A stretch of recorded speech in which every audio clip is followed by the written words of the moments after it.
teman-teman, welcome back to my YouTube channel. Kemegahan arsitektur Candi Borobudur tak lepas dari sejarah panjang berkembangnya agama Buddha di Indonesia.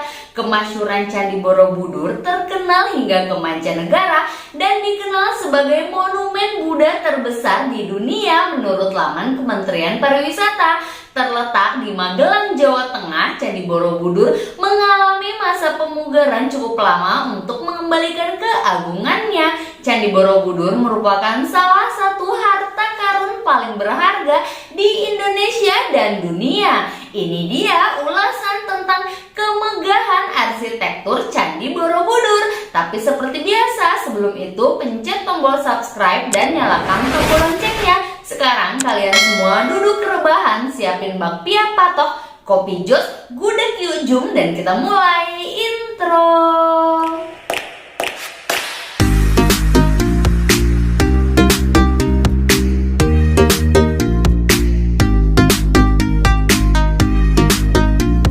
Dalam bahasa Indonesia, bangunan keagamaan purbakala disebut sebagai candi. Istilah candi juga digunakan secara lebih luas untuk merujuk kepada semua bangunan purbakala yang berasal dari masa Hindu-Buddha di Nusantara. Misalnya gerbang, gapura, dan petirtaan atau kolam serta pancuran pemandian. Nama Borobudur pertama kali ditulis dalam buku Sejarah Pulau Jawa karya Sir Thomas Stamford Raffles. Sir Raffles menulis mengenai monumen bernama Borobudur. Satu-satunya naskah Jawa kuno yang memberi petunjuk mengenai adanya bangunan suci Buddha yang mungkin merujuk kepada Borobudur adalah Kitab Negara Kertagama yang ditulis oleh Empu Prapanca pada tahun 1365.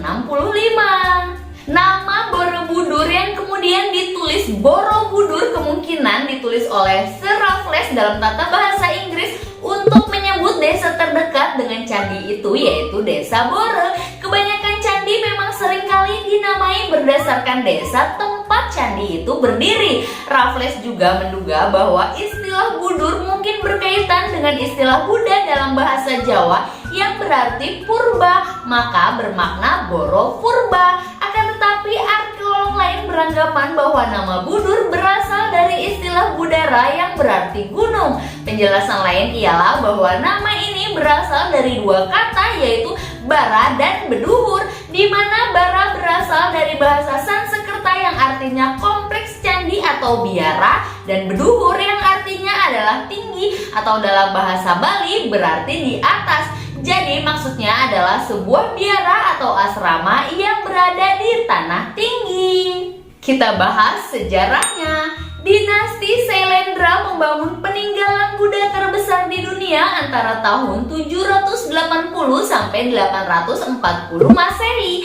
Dinasti Sailendra merupakan dinasti yang berkuasa pada masa itu.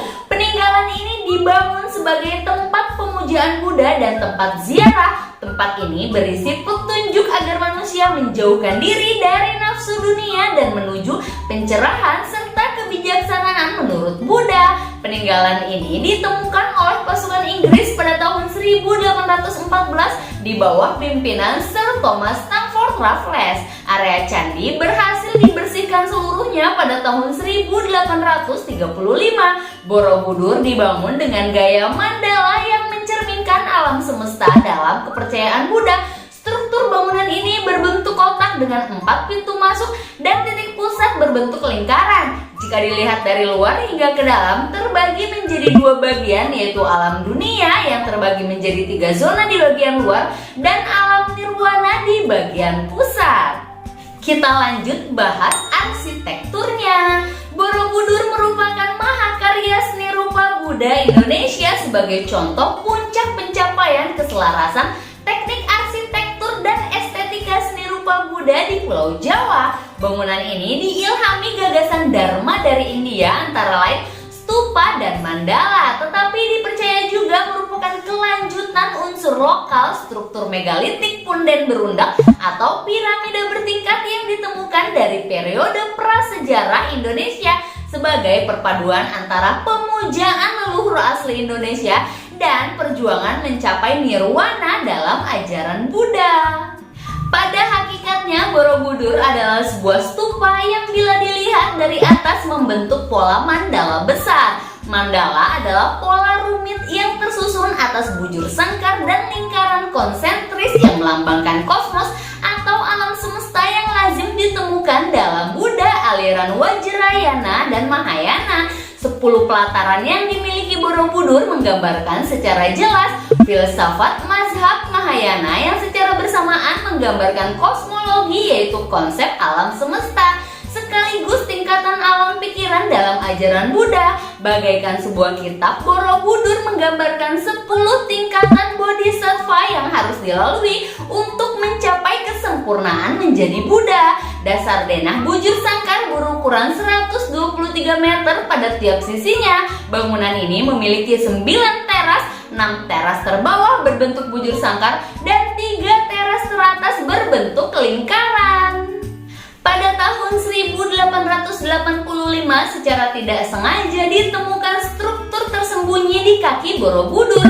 Kaki tersembunyi ini terdapat relief yang 160 diantaranya adalah berkisah tentang Kama Wibangga. Pada relief panel ini terdapat ukiran aksara yang merupakan petunjuk bagi pengukir untuk membuat adegan dalam gambar relief. Kaki asli ini tertutup oleh penambahan struktur batu yang membentuk pelataran yang cukup luas.